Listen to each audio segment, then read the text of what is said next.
off versus Gambit game. But first, I am joined by someone who you may know from the scene, of course, ex-jungler for Millennium, but right now announced today, actually, as the official coach for Team Fnatic. Aranea, welcome. Talk us through. Still very popular, of course. Now, Aranea, coach, that can be very different things within a team, so tell me what it is specifically you do.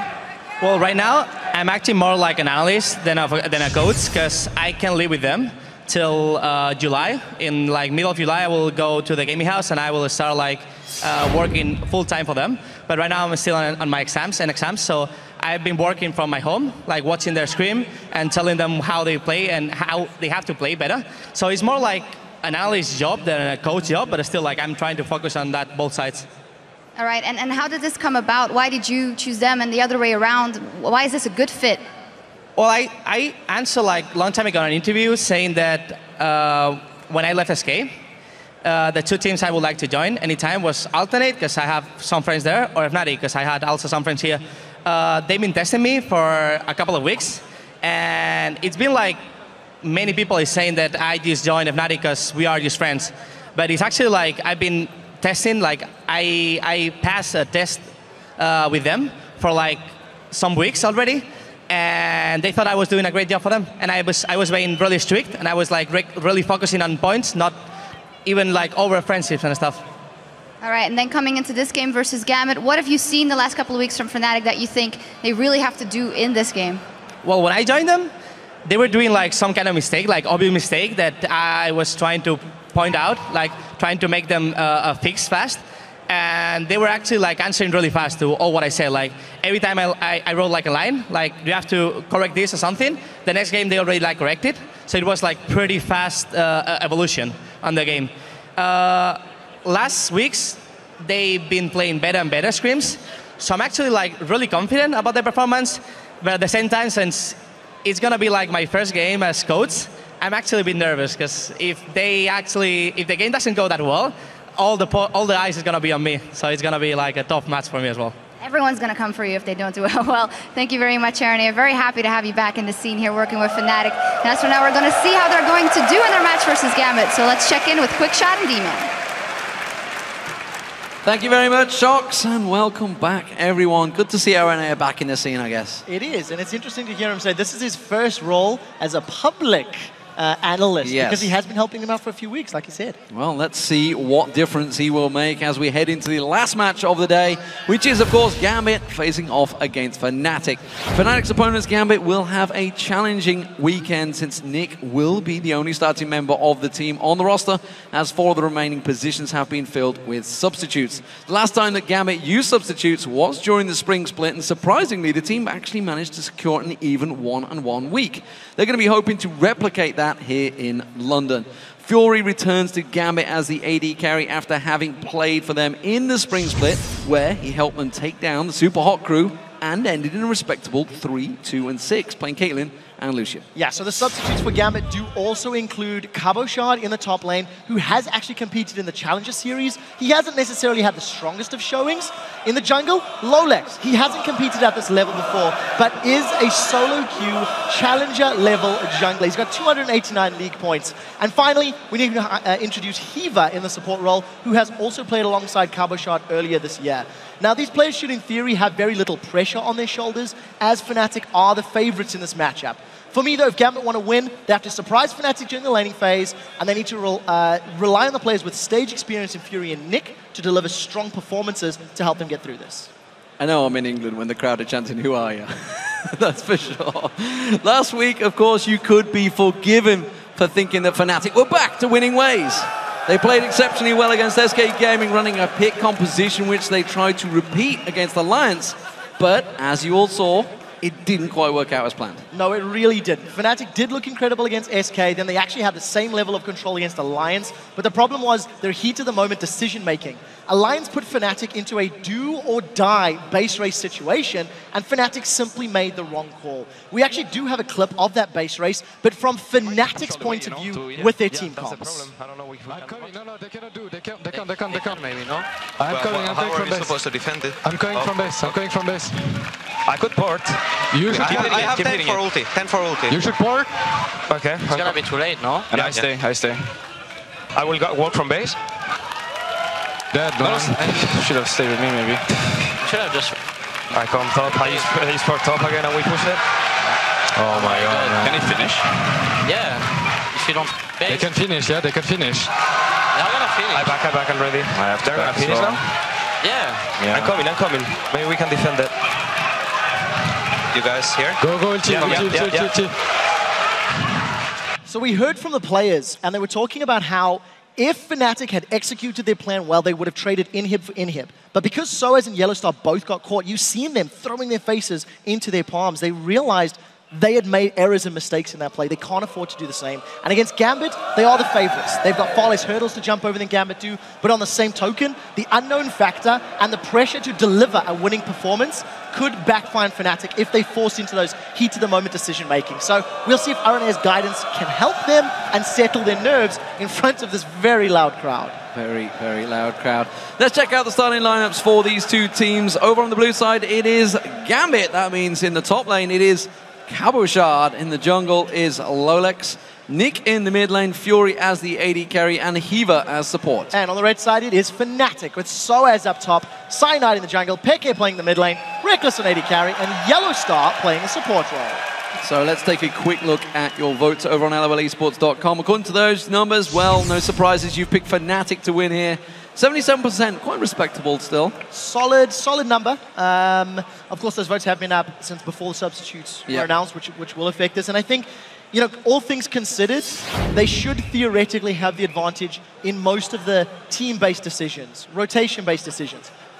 But we do know Fnatic to be a team that can go and tilt, that can be psychologically affected. Well, just think of the pressure that's on them. RNA is now announced as the official coach. They're basically playing against a solo queue team. If they lose this, it is not going to look good for either of those, that's for sure. Gambit literally have nothing to lose going into this game. Yeah, completely agree with you. They've got everything to win and everything to surprise. And the question is, how do Fnatic handle it? Truthfully, though, there are very few teams in the world that have this level of stage experience. Talking about Fnatic in particular, with the exception of Reckless, who he himself has even competed with the best in the world at IPL 5. He's played alongside. He was at Worlds, even though he wasn't playing. He was there. He's attended. He's seen the vibe and the scene and the energy. So I'm sure they have it in them to control their nerves. Yeah, we're just waiting for the teams to get themselves in. Fnatic are the team we are waiting for actually to join the lobby. Gambit are all set and ready to go. So what are we expecting? Pick and bans are going to be getting underway in a few short moments. Once they deal with the issue, you can see the admins are just at the back there sorting them out. What do we think with the pick and bans for this one? I'm really interested to see how the jungle matchup plays out. Lolex for Gambit is a solo queue Lee Sin god. He's got several hundred games played. He's up 300 points in Challenger. I am expecting it to get banned, especially considering that they are on blue side. If you remove Lee from the pool and knowing that a player like Cyanide can play junglers like Jarvan, it is something he's played in the past, Vi, etc. We may even see Gambit maybe prioritizing other bans because you know that Cyanide can pull those other champions out. So for me, it's most likely going to be maybe jungle or mid lane, but we'll have to see what these guys agree because we don't know what to expect from Gambit. I know often we get asked to show the chat between these teams, especially the lobby chat, and it's sometimes colorful, let's put it that way. Right now they're trading room numbers though, so I'm kind of glad we're not showing this. Yeah, it's lucky. I'm sure Pekka doesn't need the room number to find his way into the hotel, but we need to see how he delivers. It's going to be up against Nick. Nick, of course, has played LCS, has got a multitude of champions to draw from. I'm looking at him to help Gambit get ahead in this match. Well, here we go, ladies and gentlemen. It's the final game of the day. Fnatic up against Gambit. Gambit, as the blue team, will have first pick and ban, and will ban away Twitch straight away from Reckless, who had those crazy stats on him last week. Yeah, very, very scary game. Even in games where he struggles to get going or started, he still makes very strong plays. There's the Lee Sin ban that we did talk about. It is Lolex's most played champion and his strongest champion by a very large margin. Well, Lee Sin going down, as you mentioned, Lulex. LeBlanc, we've seen him performing very well. Overpower played him. Of course, we also saw the match before that one.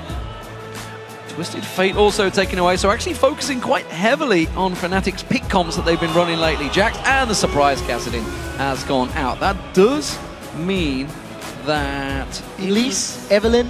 Yeah, it's going to be one of the junglers they may first pick here. Nidalee is still up. I do think those are some of the considerations. Braum as a champion as well is something that could be considered. The thing is, whatever gets locked in by blue team means two other champions go over to the side of Fnatic. So they could get the likes of Thresh, they could get the likes of Nidalee if they wanted to. But we do know that Yasuo is up as well. It is a counter to Nidalee. So a lot of mind games going on, and Gambit with a very safe first pick. Yeah, Cabochard locking in that Lucian for Fury. Fury, of course, has played with Gambit before as well. So we've seen him on this stage before. Moment Fnatic. So two choices. Will they go for the support? Thresh, of course, is available. Morgana's available. Which one will Yellowstar favor? Often, it has been Morgana. It is such a difficult pick and ban phase for Braum Fnatic. available as well, don't forget. Yeah, but because they don't really know what to expect from the rest of Gambit's composition, a safe pick like Elise is probably smart. If you want to go for a support, you know, take the Thresh away to prevent that Lucian Thresh lane. That might also be an option, but then you do give up Braum. Lucian Braum is terrifying. They synergize so incredibly well. And you see Fnatic, they're running the clock down because they don't know what to pick that is like the safe, smart pick, so to speak. And yeah, even last second, swapping it out. So Morgana as a support. Yellowstar's one of his most preferred. He has played a lot of Morgana games, and in the weeks 1 through 3, he was preferring Morgana over every other champion, as he's done again, with Thresh, with Braum both being up. So let's see how this one is countered. I wonder whether Gambit, whether they're going to go for a solid team comp. They've decided on it. We talked about Nidalee, of course, earlier on. Maybe for Nick, it's a champion he's played alongside full roster of Gambit. So possibility for him. Irelia in that top lane. Cabochard, well, Soaz knows all about that one. Shyvana is available for Soaz. It's a champion he's worked very well on in the last few weeks. Yeah, and it's something that would synergize well with a lot of compositions. The Morgana pick is reactive, and it also allows you to set up picks because of the power of that Dark Binding route, which is 3 seconds at max range. I mean, it's the double pick we just talked about that obviously Millennium aim at, and Fnatic do often go similar champions. They do run very similar style, but what I like about the picks is you can mold them into anything else. You can work those champions into a multitude of compositions, and Morgana's always going to provide peel and protection for your AD carry. Wow. So, quite smart. That is a very, very fast lock-in. Fnatic now deciding they've got aggression for Corki, they've got an AD top laner, aggression in Aatrox, and when you combine Aatrox and Elise in terms of going forward, you've got a lot of damage already from Fnatic. Yeah, well, Nidalee was locked in by Nick, no surprises. It is one of his popular champions. Fury not really going to be picking out that going for Timo. But Aatrox, interesting one for Soaz in that top lane. I don't recall seeing him on it before. I'm sure he probably has, but not for a while. No, not in recent times. Aatrox was used very effectively in the previous game. But the thing for me is, this composition from Fnatic has already got a fairly well-rounded group of both engage and disengage. You've got long-range CC. You've got a lot of poke. Aatrox, Morgana, and Corki can put a lot of poke and pressure down. Also, Reckless may be looking to go for a toe-to-toe 2v2 lane because Corki can do very well, can trade evenly with the likes of Lucian. So, Zyra getting locked in as the support. We haven't seen that one for a while, that's for sure. Used to be, of course, the big flavor during the Season 3 World Championships. Evelyn, of course, he was the obvious jungler to go alongside him. We have seen Jarvan a few times today, but not this time around. Evelyn will be selected for Lolex. So there's a handful of engaged champions with that Elise, Morgana, with Aatrox jumping in, and Zyra's going to offer the disengage, but the one thing that I don't really see working is this Nidalee pick, because Evelyn wants to flank, go in from the sidelines. Irelia wants to dive into the middle of the team, and there's no peel or protection outside of one Grasping Roots and one Stranglethorn. So if Hiva is not spot on with his ultimates and with his positioning, there's not a lot of protection between Fnatic's team that can run at Gambit and the Nidalee who wants to throw spears or Lucian from the back line. Combine that with the fact that now Ziggs is locked in for Pekka, and he can throw bouncing bombs through, the members of Gambit. I think Gambit have to get ahead in the laning phase because I feel like there's more innate synergy in Fnatic's team composition once they start grouping up, once they start working together. Not exactly the pick comp we'd normally expect to see. The double assassinations, obviously, with the Pekka going on towards Ziggs. It does, of course, mean that Gambit are going to have a hell of a hard time sieging down a turret if they get that advantage. Of course, they have got the advantage of Nidalee's spears, which we've seen many times working well. Yeah, on the same token, in order for Fnatic to siege themselves while they have great poke, Corki's an incredibly short-range AD carry, so it's very risky to go under a tower under those Zyra Stranglethorns. Well, with these particular champions, who do you think has the stronger comp of the two? And who will win this match? Send your tweets to @LOL Esports and use the hashtag GAMBWin and hashtag FNCWin, and we'll check out those results shortly. These teams are both ready to go as the match loads up. Who do you think comes out best in those pick and ban phase? I think the laning phase can go well for Gambit if Lolex has some effective ganks on this Evelynn. The question is, do Fnatic want to initiate a lane swap to try to coordinate or control his movements? Let's realistically look at these two teams.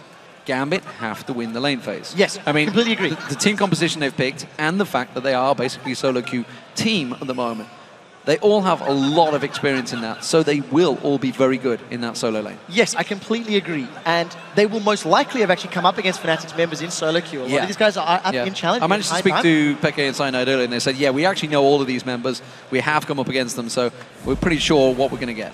Well, we'll have to see if they can anticipate and pick up the win in game. Here we go, ladies and gentlemen. Final game of the day here in Wembley. Of course, we have another bunch of games for you tomorrow, but right now it is Gambit as the blue team up against Fnatic as the red team. We're going to see how this one works out between them. Yeah, it's an interesting matchup, and you can immediately see Soaz has started himself off with a Scrying Orb. So because he's gone for the blue trinket, you can anticipate a Fnatic invade, and then most likely seeing Soaz backing and selling that for a different ward trinket later on. May also be taking a page out of Trashy's book, who did that invade with Jarvan IV earlier today. So may end up being a red buff trade, as Gambit has also gone for the 5-man invade. They're looking to get deep wards to anticipate or predict a possible lane swap. Yeah, identical play from both these two teams. Reverse side, Heaver putting the wards down the side. The crowd chanting that they want wards, and they're going to get wards is exactly what will happen for them.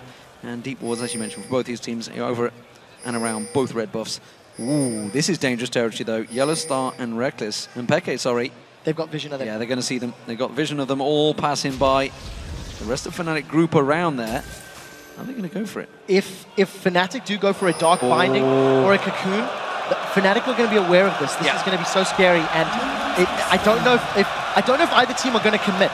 Grasping Roots is more powerful in this situation because Gambit can lock up multiple members of Fnatic. And I think the wise move is to back away. Fnatic don't have vision. The Scrying Orb is available. So if Soaz wants to get vision, he can use it. And we'll see if it plays out. They're going to catch him. They're going north. They're caught on to Nick. They're going to pile on towards him. He's in trouble. Is he going to be able to get away? Flash is there. They could have gone the other way. Nick is safe. And that was only one flash used, though. That is incredible play. Flash and Summoner Heal blown from Nick. And Soaz skilled his Dark Flight, so he bounced over the wall to get the knockup.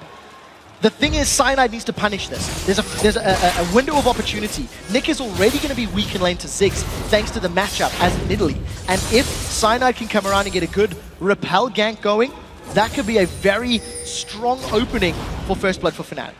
So, everybody sets themselves up in lanes, and it will be 2v1s, it seems. Or will it be? Let's see whether the buddy system, which is working out right now, Soaz and Cyanide in the jungle of Gambit. Gambit, of course, have done the exact same up in the top half of the jungle, but they are now separating. So, 2 AD carries, separate lanes. Reckless and Yellow Star down that bottom lane. And meanwhile, Fury and Heaver up in that top lane. So, impressive, the fact that they are, of course, a solo queue team, effectively. They are doing identical tactics to the team that is probably the most experienced in Europe right now. Yeah, it is something that when you're at this level of play, you can watch and you can understand and you can talk about the mechanics of how you're going to open, work those first few minutes. Other than the fact Nick had been jumped on, there's no other pressure from Fnatic on Gambit. So, no strategic decision-making yet between the teams. And I really want to see how Lolex is going to impact these lanes, considering Fnatic have gone for standard and it's Gambit that have opted for the lane swap, meaning they may have telegraphed potential dives. It does look like there's pressure in mid onto Peke, and here's some support. 3.5-minute Dragon coming up. It looks like you can see Fnatic all moving for it. Peke should be able to hold out this wave in this mid lane. There's going to be 4 members of Gambit in that mid lane area right now. But as you can see, the Dragon is going down slowly but surely to Fnatic. Taking a little bit, they're kind of kiting this one badly at the moment. Yeah, that's a level 2 Dragon. They're trying to juggle the aggro, doing a decent job there actually. The last few auto attacks have been mostly dealt with. does look like it's going to get secured. That was a little anticlimactic, that one, that's for sure. Took a little longer than Fnatic were hoping for, but when you consider that Soaz still has the same amount of CS as Cabochard, he's the same level, and the global gold is going to be spread across the rest of his team, that is quite a smart move. It also allows Fnatic control of the pit when it does respawn, so they can position correctly and they can pull the resources they want. We've gone back to 4v0. Neither team is looking to defend their external turrets. Well, Yellowstar and Reckless are putting damage down on this bottom area.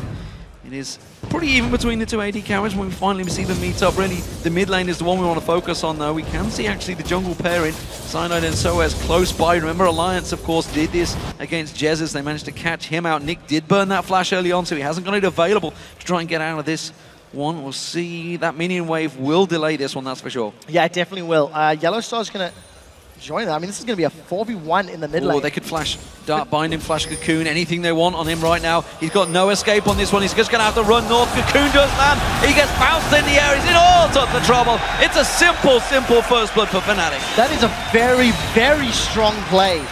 Flash Cocoon from Cyanide at near max rank manages to connect. Fnatic are doing something quite unusual for them as a team. We don't see them roaming around as 4 members at the 5-minute mark. So very intelligent play. They're probably getting underneath Gambit's skin, and very importantly, they're accelerating the rate of the laning phase. By Fnatic forcing Gambit's hand, they are ensuring that the team-based decision-making of their team is one step ahead of Gambit's potential team play, because of course they are a group of mixed players coming together for this weekend. So some solo damage in that top lane. Fury has managed to put himself up there, but Soaz teleports quickly up there and defends it off. We are still seeing the top laners going against the AD carries at the moment. Yellowstar very deep on his own there, but he had the confidence because they had the vision to be safe around that area. Cabochard in this bottom lane is about to get the help of Fury and Hiva.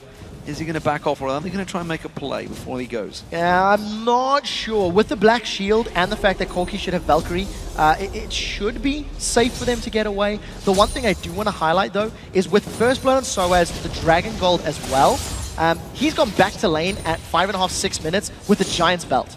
This puts Cabochard in such a difficult situation if or when he eventually goes for the 1v1. But for the time being, it's Fury that's left up there to farm against Soaz. And I think the Giant's Belt will definitely allow him to remain in lane and be more relevant. You can see by having twice the amount of CS already.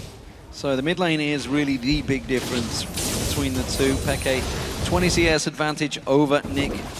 That's a problem. Nick, of course, the only standing member of Gambit's official lineup, and there's a lot of pressure on him, I feel, to perform in this one. Of course, against Peke and a champion that he knows very, very well in the form of Ziggs. No surprises, honestly. You know, Nidalee going to take a little while to get farm going this early on. Yeah, Nidalee is a champion with a mid-game power spike. So your laning phase is not necessarily the greatest, but once you get a few items, you can land some very, very strong javelin tosses. The problem is, Gambit are already 2,000 gold down at 7 minutes, and Fnatic are ahead in top lane CS, ahead in every lane CS barring jungle. It's all right, guys. You can blame Unso, the cameraman, for not showing that last ward going down there. Red buff will go across to Lolex, and at the moment Gambit are keeping up just around about. Fnatic are, of course, in the lead in gold. Lolex going to try and sneak around. He's on towards Peke. Can he get in there? Satchel charge instantly down, and he's free. There's no CC there, so even if Lolex had wanted to make something happen, Peke still had flash. You've seen him use the Satchel charge. That was always an optimistic gank, but it could more likely be putting pressure on Peke to allow a safe blue buff, and also just to back up Nick. Nick has been playing catch-up since he got jumped on at level 1, and is struggling, so that power spike of Nidalee is going to be delayed. Reckless is going to return this time to the bottom lane again. Ooh. There is a strong position. Blue buff miscalculated there. I think the poison tick must have done it. The Cyanide there. I don't think it was a basic attack, but small misplay. Considering Peke's already got a fairly sizable lead, that's not the end of the world, but what it does mean is it's going to be a little more difficult for Peke to accelerate this lead. He can't punish Nick quite as hard as having that blue buff available. And Yellowstar and Reckless doing a good job of shoving that bottom wave down. That tower's very low HP, but don't forget that Soaz in the top lane is also defending Fnatic's tower, which is also at low HP.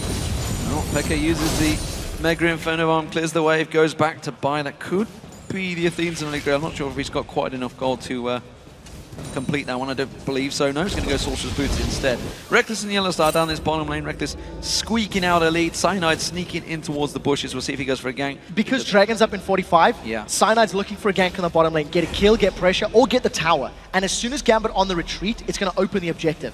Lolex, I think, has read the situation well. He's going to be in place to counter gank, and he does have Agony's Embrace available. Oh, Yellow Star. Yeah, very early Black Shield. There's a window. If Gambit wants to go in, they could. Heaver spotted it, put the seed straight down on top of the two of them, pinged it instantly out there. Just why Black Shield. He expected that Grasping Roots to land towards him. Didn't go for it, and instead they back away. Lolex also cancelling, you can see, not spotted out by the ward. Not sure why. Just not enough range on that one, I believe. So, numbers advantage to Fnatic. They're going to be moving to the Dragon Pit. One more combo. Indeed, Dragon's up. They knew Lolex recalled, moved in through the lane, didn't make anything happen, and Fnatic... Oh, the Collins not quite there, though. That's actually Peke that secured it. The smite wasn't used by Cyanide on that Dragon. Yeah, panicked a little bit, maybe. But Soaz made it down, walked all the way from the top lane, burned his teleport to hold off the tower, and Fnatic just growing the lead. Very focused play, concerted effort from Fnatic.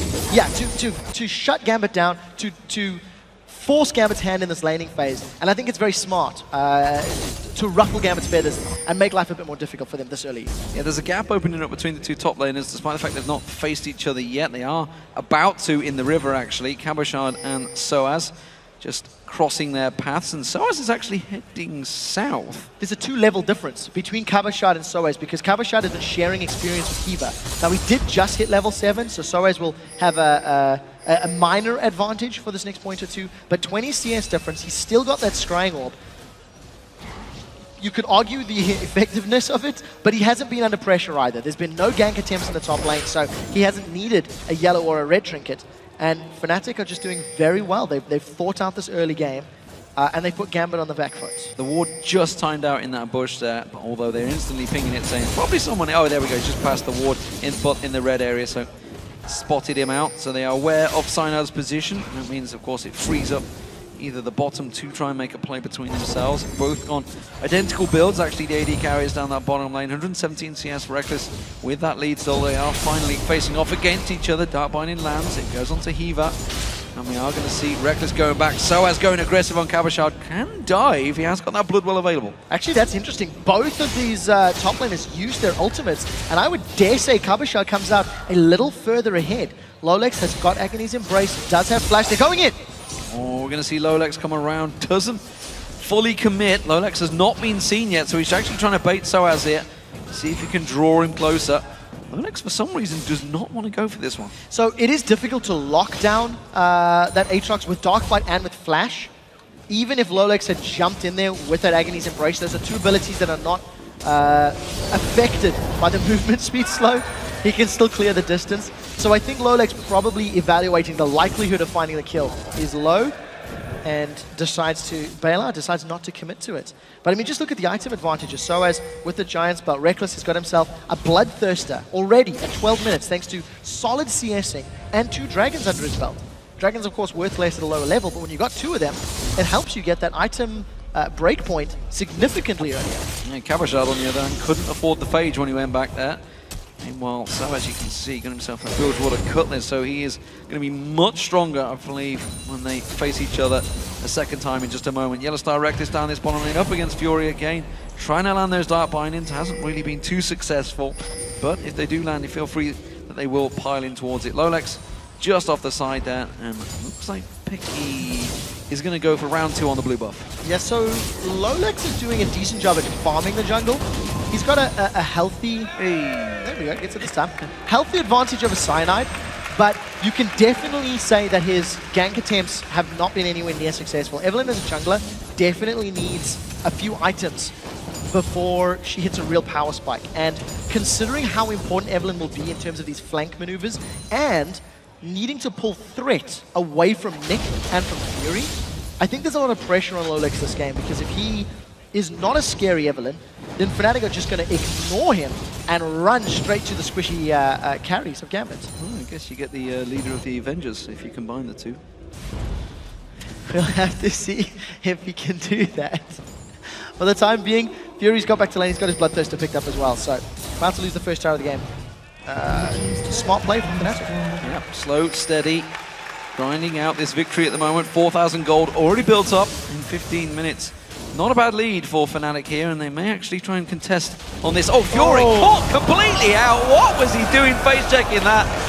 No clue whatsoever what he was doing there. Yeah, that one really, really hurt. Just all too simple. And Pekka is also going to look to get some damage. Look at that. Mega Inferno Bomb was still available, so if and Ignite. Nick had not healed himself, Pekka may have gone all in. But remember, Dragon up in a minute and a half. Look at the incredible vision control from Fnatic in the red buff jungle of Gambit. They're going to set themselves up to not only steal away buffs, but also ensure they've got all of the information to work with when they go for the next Dragon. Well, that's going to be the second tower of the game going down. Fnatic on this one again. Cabochard getting focused on. Lolex is just waiting off the side though. Soaz has got his blood well available. Should be able to pounce away from this one. There he gets caught out. Gets the pounce down. He's going to get close enough to his tower. He will get the blood well. Can he get away from this one? His tower is very low as well. Soaz is going to get taken down. And Lolex gets a revenge kill. So patient play from Lolex. He was waiting for the correct time to jump in. First kill on the board for Gambit. It will also ensure a tower. So, good turnaround. First successful gank we've seen from Lolex, but it does also mean he's on the top half of the map, and if he doesn't rush very quickly towards Dragon, Fnatic do have the opportunity to rush it down once again. I feel it's been a long day when this happens. I concur. I do indeed concur. So Dragon up 15 seconds, and look at Fnatic. Teleport's available for Soaz. He's going to shove out that top lane, but it's very, very clear Fnatic want each and every Dragon that spawns. They've made such a good effort at controlling this area of the map, and the poke that Ziggs offers in conjunction with the range of the Dark Binding makes it very difficult for Gambit to engage this. After the hit point shredded off Eva, Lolex looking to try and get close to this one, but the Dragon, I feel, will get secured. It's Cyanide's taking a big bit of damage on the back there. That's going to be Eva caught out. Oh, the rocket, not quite enough. Comboed with the Mega Inferno Bomb. He does manage to escape this one. Can they turn it around? Yellowstar blocks out that spear very nicely. Now Pekka is going to get caught out. Lolex pushing on towards him. He hasn't got the damage though. And again, no CC for Gambit. The only CC there is the grasping roots from Eva. And he was already taken out. 16 minutes on the clock, and Fnatic have secured 3 Dragons. And that is just such focused effort. They really, they weren't afraid of any steal potential. And thanks to all of the presence and the pressure they've applied, Soaz is most likely going to get this top lane tower and get out cleanly as well. So Fnatic extend their gold. Oh, that's blocked. Peke gets away with next to no health. But blocked out by Yellowstar. I think that final spear came through on towards him. Reckless is actually sneaking around the side. Going to find himself another pink ward. This is a pretty common position for that pink ward. It does look to be one. Reckless manages to obviously fire up the crowd once more. I think for Fnatic, the fact that they've got such a strong lead is going to open them up to sieges. Even though Corki's got very short range, the moment they move themselves into an inner turret, if Gambit commit to a fight, Black Shield, the target that's been jumped on, allow Aatrox and Elise to try and lock them up, with a cocoon or a knockup. And if those miss, just Soul Shackles with Morgana. It takes so much for Gambit to dive past and through Fnatic. They're going to need a perfect engage, and I'm not sure if they're going to be able to do it at this stage. Well, see Fnatic going to try and start sieging this one down. They're doing good zone control with those mines off the side. It stops Lolex from coming around. He's going to try and flank in towards them, on towards that tower, but again, not able to get close enough. The minute they wind off, that's no second set of mines thrown straight in. While this is all happening, Soaz and Cabochard are continuing their single duel, their single player game in this top lane. And it's Soaz that's coming out ahead. Sunfire Cape completed. Got the makings of that Blade of the Rune King. He's got a very big CS lead. I mean, Trinity Force hasn't even been completed yet by Cabochard, so he's gone for a damage build. And if Cabochard tries to commit to a team fight, he will get just shredded down super, super quickly because of the damage sources from Fnatic. Well, full invade now on from Fnatic. Blue buff's going to get taken away. Peke will have that one happily. Reckless took down half the hit points almost off that inner turret as well, while Gambit were haplessly defending in the mid lane. Big advantage in gold, starting to stack out now in favor of Fnatic, as you kind of expect in this game. I think so too. You know, Fnatic, of course, been playing together for so long, and I dare say their decisiveness in this early game is the most impressive I've seen of them arguably all year long. Because even when they were winning in the beginning of the spring split, it was thanks to outplaying their opponents in laning phase, not by forcing objectives and forcing movements from their opponents. And this time around, Fnatic have just guided Gambit around the map, saying, we want to kill you here, we want to take this objective, and they haven't given Gambit a chance to react or create their own opportunities. So as returning back to the top there, Trinity Force completed by Kabashar, so see how he can compete with Soaz, who is a level ahead, got that blood well back available, and again, Lolex trying to make his way up here, but he's going to pass a pink ward, he's going to get spotted out, and Soaz may actually turn aggression towards him, quickly dashes away, will get slowed down, Soaz in trouble, it's just going to teleport away, they've got no CC, Bloodwell managing to get the damage down, he's in trouble, he's going down from this. Yeah, there's nothing you can do about it. What can Fnatic do elsewhere on the map? They're pressuring middle, they look to be moving bottom lane as well, Reckless may come up, so a little bit of damage in mid turret, and a good gank by Lolex onto Soaz. Nick doing enough work to keep Peke and Yellowstar away from that middle turret. Reckless rotating around alongside Cyanide. Cocoon lands onto Hiva. They don't follow through with the damage. One singular rocket from Reckless doing so much damage, shredding down that health. There is a big problem for Gambit right now. Not just Fnatic's trinkets. There's 2 Scrying Orbs and 3 red trinkets. So they definitely want vision control by denying Gambit. And the way Fnatic have continually grouped up and moved through Gambit's jungle, those Scrying Orbs is going to ensure when they go for those 3, 4, 5-man invades, it is a safer move. It is a safer play. And it is something that they have done very effectively all game long. Yeah, wards continue to fall. Dragon respawns in a minute, so hopefully we can see Gambit attempt to steal another dragon. This time there's more ability power in Nick. So at the very least, the steal potential continues to grow as Gambit get more damage. So Blue Buff goes back across towards Peke. Yellowstar, ooh, nearly catching Nick with the Dark Binding. Another ward falls. I tell you, one of these days we're going to get a little counter in the corner to see how many of these do drop back and forward. It's something I request every time they ask me. Well, we'll see. Oh, there's so many wards and shots. Yellowstar's in trouble. Oh, that's a good culling from Fury. He could have followed through. He defended the ward. That was the most effective culling. See, defended the ward. Well played. Strategic move. Unfortunately for Gambit, it means the culling's not going to be available for the dragon attempt in a moment or two. I think our spectators are actually trolling the audience at this point in time. And it's just complete control from Fnatic. I mean, at any point, Fnatic decide...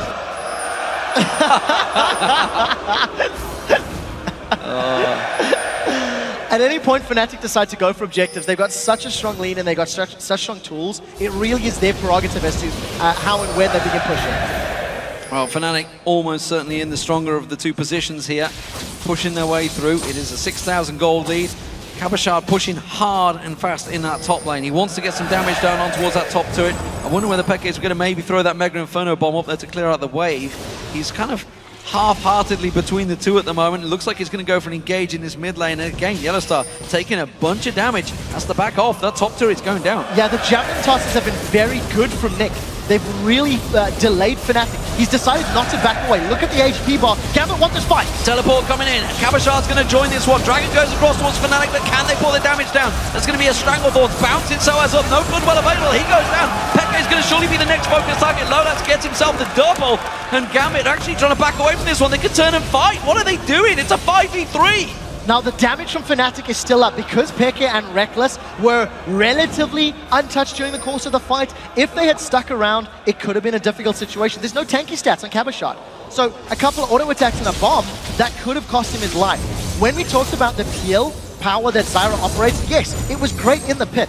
It gave Gambit the opportunity to get 2 kills, but it was not enough to continue the fight. Had there been flays or death sentences that could have backed that play up, maybe Gambit would have been willing to re-engage or recommit. And as it says, Reckless, he's looking for Hiva. Oh, could have Valkyried after that one, but no, really got the vision around there, so plays it safe.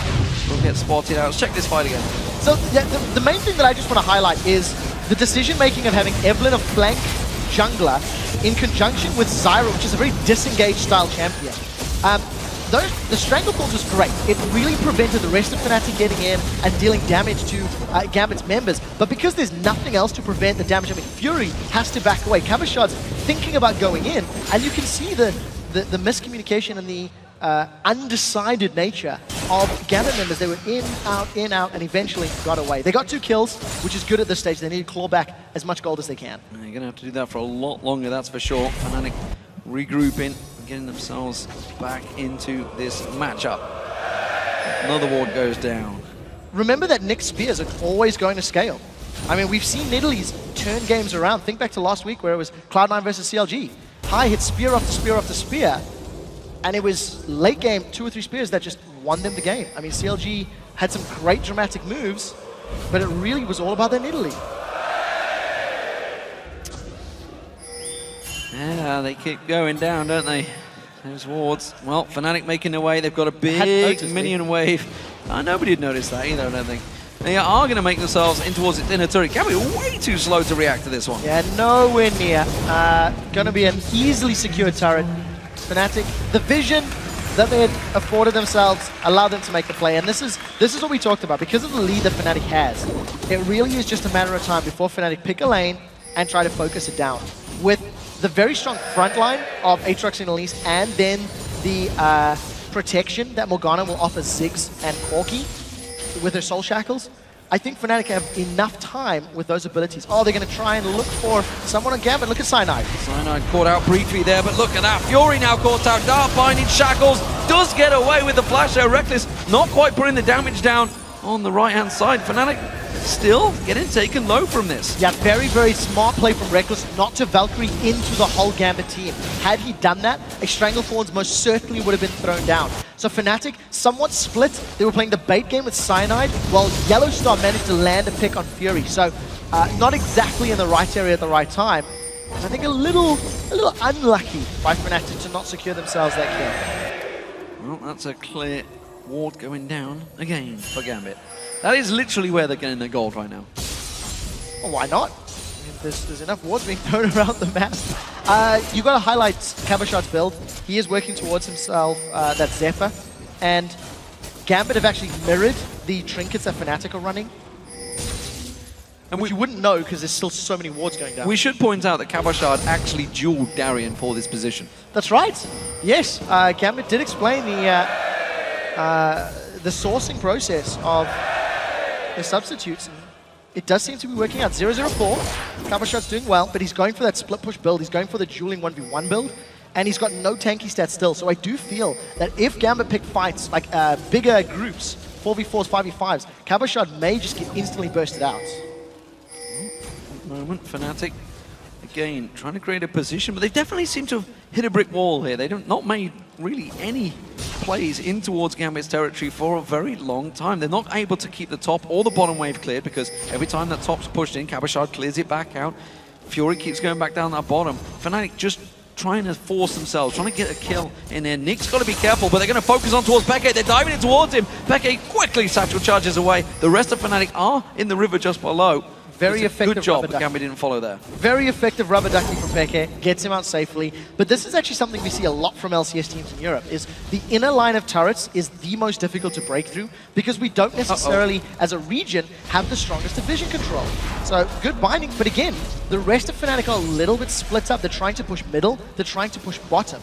So in order for Fnatic to actually siege, they need to ensure they don't get hit by Nidalee spears, and they need to ensure that they don't get caught up by Stranglethorns. So I think playing it safe, it's not necessarily a bad idea, especially when you consider late game should always be favored for Fnatic. Cabochard caught out this time around. Mega Inferno Bomb, not enough to take him down.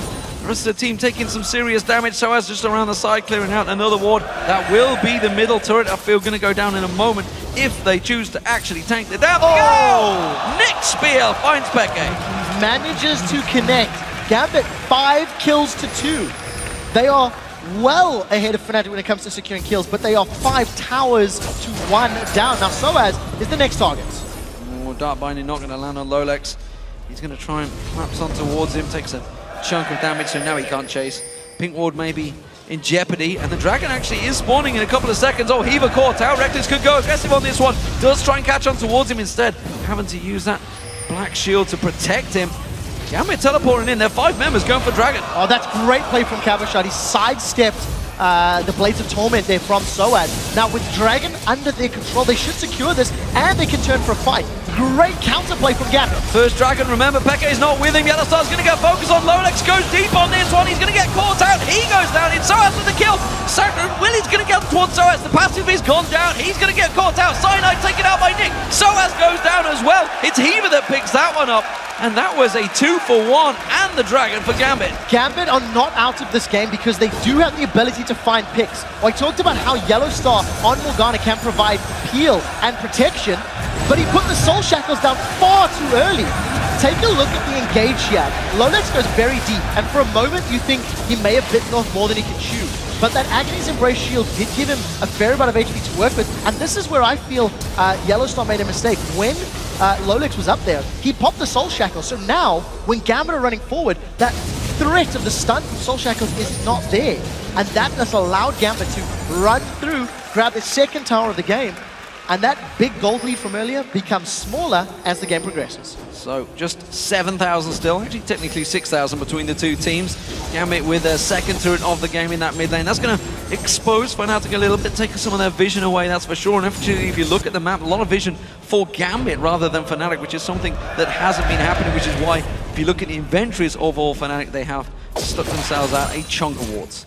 Yeah, a real huge amount. It's actually what Fnatic have been doing the whole game. They've really had a lot of vision, especially in Gambit's red buff area. They've really put such a focused effort in that Dragon control, and up until the Dragon a few minutes ago, they had been playing very well. But that brick wall that Fnatic seemed to hit about 10 minutes ago is now becoming a little scarier, is now becoming a bit bigger because there's a death cap on Nick. He's working his way towards a Void Staff. We've already seen how much damage his spears were dealing before he had that death cap completed. Well, I thought Soaz may get caught out there. Cyanide clears out some more vision. The rest of Gambit are moving in and sweeping out the river in style. I think it's style because FNC Arena is behind them. That banding doesn't land. A lot of style points for those. Oh, hello, Fnatic going for this one. Heaver's caught out, he's in no trouble. He's not going to get away from this one. Stranglethorns will go down, but really zero effect off that one. So a simple kill. Fury now caught out, he's going to get locked up. He has to get out of there. Fnatic, though, they're taking a bit of damage back towards them. Nick with those spears still doing work. Yeah, very important spears onto Yellowstar on the back line, and then of course Cyanide, you know, being forced to repel away from that Stranglethorns. There is good damage onto Nick with Reckless getting closer to his Infinity Edge. You've seen how much burst just the auto attack and the rockets are dealing. Unfortunately for Fnatic, they're not dodging enough spears to have the poke advantage at this stage in the game. I wonder right now for Fnatic just how much of that decision making, they're questioning themselves after that last Fnatic Alliance game, of course, where we saw earlier on their decisions. Should we stick? Should we stay? And at the moment, they seem to be questioning themselves when these fights come around. A lot of pings around that Baron area. Clearly, a lot of discussions going on about how they should clear out the vision. Gambit have full vision control over this area right now. They've got single ward in that back of the Baron, one ping ward just off in towards the top of the river. And Fnatic are very concerned about this Baron right now. So the vision is even more important for Gambit, especially when looking around big objectives, because they need to ensure they're not being flanked with Nidalee. They need to throw the spears down. In addition, if they have proper warding around objectives, it buys time for Lolex and Cabochard to either go very aggressive or find the right angle in. So for me, Fnatic's vision is great, but they can get away with slightly less wards because of the slightly more synergetic champion choices they've gone with. Whereas for Gambit, as we said, they need to make sure they have the right decisions. And those spears from Nick have been doing great work this game. Yeah, they keep on finding their targets. Only really takes one or two, and as the game continues to progress, that spear will get stronger and stronger. Gambit keeping the waves cleared once again. No pressure on any of the waves, actually, from Fnatic, despite the fact that they've got a Ziggs. You know, Mega Infinite Bomb is available. May well have to be used here. Gambit are going to keep on pushing for this tower. I don't think they're going to get in towards it to get too much damage down. And Fury will get possibly a couple of double taps on towards it, which he will. But that is a lot more than you would expect if you saw the first 20 minutes of this game. Yeah, I completely agree, and I actually think it's very difficult for Gambit to siege against Fnatic because of just how incredible Fnatic's wave clear is. They've got AoE damage from every single one of their champions, and most of it is fairly long range. so they can actually clear waves very effectively. Gambit, on the other hand, they are going to be relying on Aurelia's ultimate and on Lucian and arguably Zyra for most of their wave clear. So Fnatic, I think, they could have attempted to punish their lead earlier, punish their lead over Gambit earlier, but as it stands, we're evening out the game. That 6,000 gold is significantly less worrying now that we're 20 minutes later. Continue to see Gambit stalling out. Fnatic just haven't broke through at all. They took that one inner turret down that bottom lane in the middle lane, so they have got close to the base. Oh dear, Cabochard caught out. This time around, I don't think he's going to go away. Flash comes out, Reckless is in there. Straight away knew he was in trouble. Valkyrie used from Reckless. That is maybe the can opener that Fnatic needed to try and push through Gambit. Yeah, I think it might be. The burst damage from Reckless is very, very good. And you see how quickly they just melted through his HP. That in conjunction with Elise's upfront burst definitely works in their favor. They want Lolex. And they're going to find Lolex. The cocoon lands, but the follow-up is not there. He will step away, but with that top laner down, he will be up in 25 seconds, but I'm not sure if the Baron will be there. There's a couple of spears, could delay this. It's all on Nick. Nick needs to land perfect spears in order to prevent. Look for Strangle Thorns in the pit. It's going to be much more effective. It looks like Gambit, they want to go in shortly. The Baron down to what, 3,000 hit points. Strangle Thorns is going to go down. Who's he going to catch on towards Yellowstar in there? Baron picked up by Fnatic. They're going to turn on towards Lolex. Lolex goes down. Reckless picks that one up. Heaver's going to be focused on towards now. Soaz catches on towards him. He desperately runs away from this one. He's going to drop down. It's Reckless with a second. Nick now just off of the side with Fury. They're going to try and steal away the blue buff here. Spears continuing to go from Nick. They're sticking around here. Cabochard is up. I wonder if they're going to try and pick someone off on the exit. 2 for 0 and the Baron to Fnatic. Smart play. Fury was all the way down at the bottom of the lane as that started. What it does mean is Fnatic are late to recall. Oh, that's a good spear. So we'll see how effectively Reckless can defend this wave. He does have a big one rocket lined up. He's only going to kill one of those melee minions. It's a good counter. They get themselves that inner turret. They're quickly rushing straight down towards that bottom lane. They may even try and tank this one out. Oh, we saw that, Nick. Dragon is up. They could go straight towards it. Blue buff is not available. They're going to go for Dragon instead.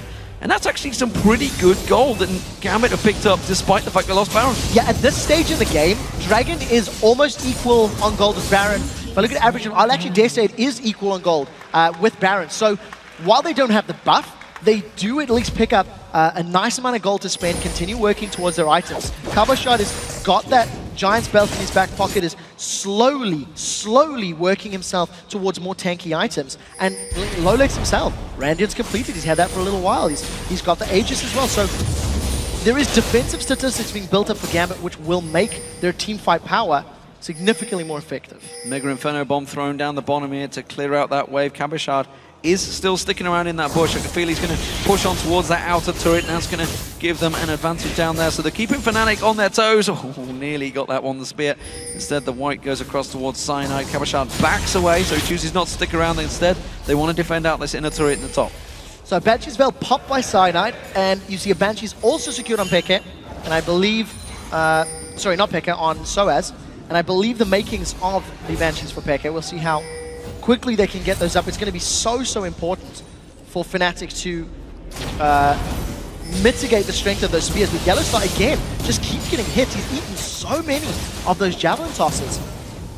And good defensive play by Gambit to hold on this tower, but how long can it last? Remember, Baron is on Fnatic. You know, we talked about the short range that Corki does have, and obviously against Lucian, he is very strong. He's what a lot of players see as one of the counters. He manages to trade very well with him, but in this situation, he can't get close enough to the tower. He's not doing the damage from range, and everybody from Fnatic is eating those spears right now, not just Yellowstar. Yeah, especially in the 5v5 scenario, when you do also have to take into account Zyra's ultimate. If Fnatic commit, they've got melee champions, you know, with Aatrox and Elise when she's in spider form, and it's difficult. You see, they're finally going to get in range. We'll see. Oh, they've caught Heaver. They've caught Heaver. They're going to make Inferno Bomb comes in, and Heaver disappears. And Lolex and Cabochard have to back away from that one. Fnatic push on through. Final inner turret goes down. All they needed was time. They managed to get the long-range cocoon, the long-range binding. That is what opened up the tower. And with the numbers advantage, they're not afraid. Yeah, you can see that actually with that Stranglethorns down, that was what they were fearing. That's going to be Lolex getting caught out completely. Inhibitor will go down. This is the big can opener the Fnatic were looking forward to. And finally, they bust open the Gambit base. Yeah, Super Minions should be all she wrote as far as Gambit is concerned. Fnatic, Took them a long time. Took them a long time, but they finally sieged up. They finally landed the long-range ability that they needed to, and that was sort of what I was getting at in picks and bans in terms of the synergy of their comp. They have tools to find picks. You lock somebody down and you poke them out with the satchel charge. Put a minefield down. That allows you to line up a cocoon and a dark binding, and the rest of the champions can burst him out or burst Gambit down. Ends up working in Fnatic's favor. They got the kill lead, massive tower lead, massive gold lead, and it should just be by the numbers now for the rest of the objectives. Yeah, they should just be able to close the game out. Baron Buff is worn off, I believe. It's from Fnatic, so that will not be available. But with that base open, Super Minions, of course, will be pouring in that top lane. So somebody again from Gambit now has to openly deal with that one. Probably going to be Cabashard, maybe Fury. Nevertheless, it gives Fnatic full control of this lower half of the jungle, which actually Gambit are in right now. And they're looking to maybe focus on Soaz. This is a dangerous move from Gambit. Yeah, for Fnatic, their vision game is now lacking. They need to make sure they amplify the ward placements. It becomes more difficult when you see how many champions are now hitting this like 6-item stage, hence the slightly reduced amount of wards. Also want to highlight the fact that Liandry's Torment was picked up by Hiva, so he's also gone for some damage in his side of the map, his side of the game rather. And we'll see if we can actually help out. The theory is good, but he needs to make sure he grabs a couple people with those blocks. Ooh, he nearly caught out with the cocoon, quickly dashes out the way of that one. We do see Cabashard, he's in the top, he's having to deal with the Super Minion. We see Soaz in that mid lane, pushing in towards the inhibitor. He's actually coming around the back of these, and he's just above Nick right now in the base. Yeah, so no Baron buff on the side of Fnatic. Soaz has got a lot of attack speed and damage, so he's trying to put pressure on that inner turret, and teleports are up for both of the top laners. So we need to see who can have the most positive impact. Soaz forced to back away once Cabashard returns, but look at the Super Minions, they're getting closer and closer to the base, and Cabashard now has to deal with two of them. Cabashard all on towards them. Hiva taking a lot of damage. He's got to go back to the fountain. The Culling use this time around, keeping them everything away. Nick has to land some of those spears, but right now he's having to use Cougar form. He's getting low on mana. No blue buff for him either. This siege is not working out well for Gambit. This game becomes a matter of who can land skill shots better. Soaz is doing very well. He's going to grab this tower uncontested. Didn't use his finally, ultimate. they're there, easily secured. Uses his ultimate to speed that one up. The rest of Fnatic are down there then. Rubber Ducky thrown out. Fury caught out with the Dark Binding. Super Minions on the Nexus turret as well. Fnatic pushing on through. They're going to take the final inhibitor turret down. Lolex is going all in on this one. Doesn't quite catch out what he wanted to. Mega Inferno Bomb throwing it towards there. Cabashard teleports around the back. Desperately trying to get towards Reckless. Hasn't got the damage. The lifesteal's there. Soaz gets himself a double. Piles on towards the base. The Super Minions are doing everything they needed to for Fnatic. They're going to go towards the Nexus turret. Finish off the game. It will be Fnatic. They'll take down Gambit. It was a solid performance nonetheless by the solo queue performers of Gambit, but Fnatic, they continue to climb the table. Hard-fought victory. You can't deny that it was all about Fnatic from the get-go.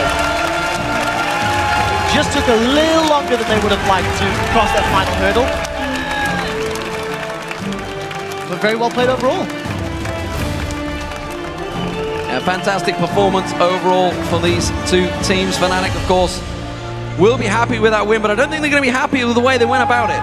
No, I completely agree with you. And I think for Gambit, they need to take away some positives from this game. They really did to handle Fnatic's pressure well, but I do feel that their composition was somewhat janky. There was some pretty clear holes in terms of engage or disengage, or the theme behind what they wanted to accomplish. And it did make those team fights more difficult later in the day. So Fnatic, I believe they've just topped over Millennium now. Millennium, of course, losing out that game earlier on today. And overall, it's been a fantastic day here in the SSE arena. Trevor just confirming with his book. So they are now tied. With the loss earlier, Millennium was 6-4. They are now 6-5. Joint third place. Joined for third place. Fnatic with 5-5 coming into the game. They are now 6-5 as well, unless my math is terribly wrong. And I think for Millennium and Fnatic, they are both still performing like fairly inconsistently in some of the games. But the opening 10 to 15 minutes was some of the most impressive I've seen from Fnatic. Really concentrated, really focused. Their invades, their dragons was immaculate. It's just a shame the last 30 minutes were not so impressive. They were passive. They were passive. There was a lot of wards killed, let's face it. There was. I'm sure Wembley Arena enjoyed that. Yes, fantastic stuff. Well, we're going to talk to the man from Fnatic, of course, on stage. It is Shock standing by with Peke.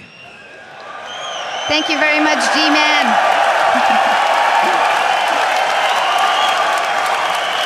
Well, first off, congratulations, Peke, on that victory. But, you know, talk me through the game, because it seemed like after building up quite a lead, they did put up a very good fight against you guys.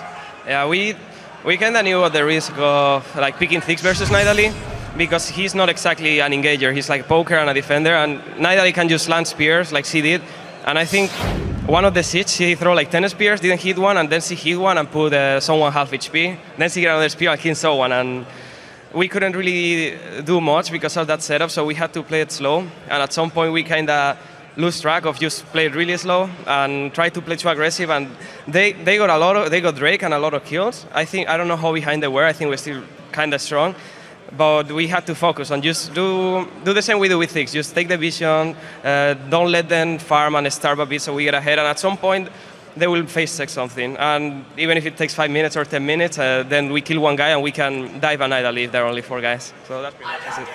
Excuse me. So pulling out the win here, and we talked to Aranea before, and he said that he felt like you guys have been really stepping it up. You're doing a lot better. So how has it been working with Aranea, even for this short time, for you personally? What does he bring for you? It's really good because you have like the second opinion after the game. He just tells you what you did wrong or what he thinks you did wrong, or when we had conflict between each other, like, no, this was not the problem, and so both of 2 guys of the team don't think something was a problem, then he can gives his opinion, and then we can respect it more. Like, okay, if he say that he's been watching the whole game, he knows exactly what was going on, so probably he's right, and then it helps a lot. So there are like no arguments, and everyone kind of focus on the same things. Well, final question for you. You know, we hear a lot of things sometimes about motivation, and you've been playing for a long time, but you must be able to get motivation out of playing on a stage like this and in front of a crowd like this. Is there anything you want to say to them? Yeah, I don't know. It's really good when you're playing the game. It feels so different. Like it's just crazy. Like all the people here, everything is shaking. Even though this is really good soundproof, we can hear them when they scream because they are so loud. It's really good. All right. Well, they have been cheering for you. You guys and Fnatic pulling out the win here. Congratulations and thank you very much. Thank you. So that was it, a win for Fnatic here in our last LCS game of the day. But to wrap things up, we're going to send things over to Demon and Trevor at the desk. Thank you very much, Shock. So let's check the results after today's matches. Alliance, of course, remain at the top of the table. They've had 9 wins and 2 losses, and now, of course, we have a comfortable 2-game lead over SK Gaming, who beaten them earlier on today. They are now 7-4. And we do have a 3-way tie for third, as you rightly pointed out, the man between Fnatic, Millennium, and the Super Hard crew. So things slowly getting back to normal in the European LCS, with ties throughout the standings. Absolutely. We have more excitement coming your way tomorrow from the SSE Arena at Wembley, starting with the North American Challenger Series finals between Team Coast and Team LOL Pro. And then the European LCS resumes, beginning with Roccat versus Gambit, followed by SK Gaming versus Super Hot Crew. Then Fnatic will face off against Millennium, and closing out the weekend, Alliance will take on the Copenhagen Wolves. Those matches start at Sunday on 3 p.m. Central European Time. That is 2 p.m. British Summer Time, which is 6 a.m. Pacific Daylight Time. Easy to follow that for sure. That, of course, will all happen tomorrow as the League of Legends action continues live in London. In the meantime, for myself, Quickshot, Joe, Deficio, Shocks, and the entire LoL Esports broadcast team, thank you very much for watching, and we'll see you on Sunday.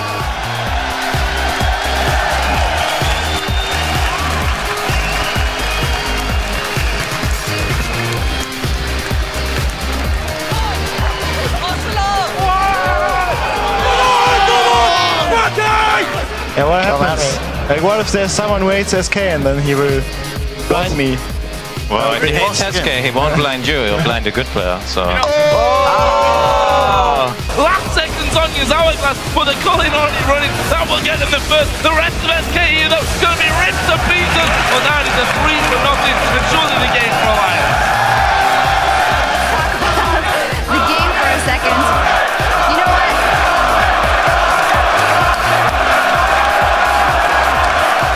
Prima donna girl. Yeah. All I ever wanted was the world. Tidal wave going through. Unlimited is going to go down. Airwax in the middle of them as well. Youngbuck trying to get onto one. The fish is going to come through. There's the kill. It's a double for Mima.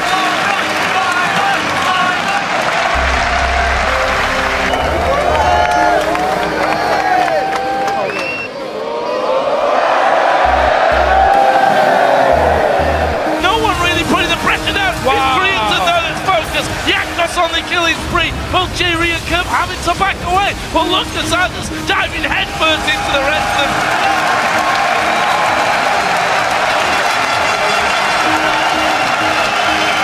Wanna play some ARAMs? Who's he going to catch on towards Yellow Star in there? Baron picked up by Fnatic. They're going to turn on towards Lodex. Lodex goes down. Reckless picks that one up. Heaver's going to be focused on towards now. Soas catches on towards him. He desperately runs away from this one. He's going to drop down.